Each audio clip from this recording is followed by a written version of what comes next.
Bonjour frères et sœurs de l'Église de l'I-Jésus, nous sommes aujourd'hui le lundi 15 août 2022 et nous allons couvrir ensemble Ésaïe 54 verset 1er jusqu'à Ésaïe 56 verset 8.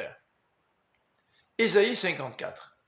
Ce chapitre fait suite au 4e chant du serviteur. Il décrit la future Jérusalem qui va bénéficier de l'œuvre du serviteur de l'Éternel. Cette nouvelle Jérusalem est comparée à une femme qui est mariée à l'Éternel. Elle était stérile et délaissée, mais elle aura de nombreux enfants et elle sera l'objet de toute la tendresse de Dieu qui ne s'irritera plus contre elle.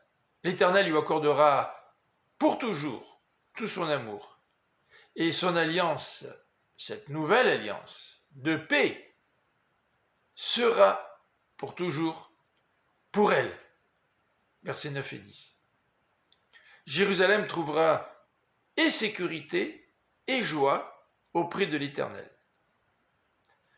Au chapitre 55, Ésaïe utilise la métaphore du banquet pour appeler le peuple au salut. Et ce chapitre se réfère à une alliance nouvelle qui sera éternelle. L'offre du salut est donc gratuite.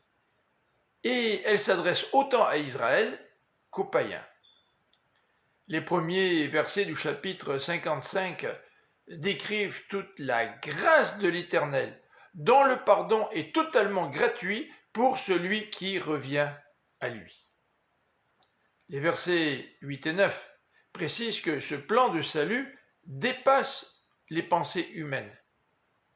Et, versets 10 et 11, ce plan s'accomplira car la parole de l'Éternel est sûre et certaine.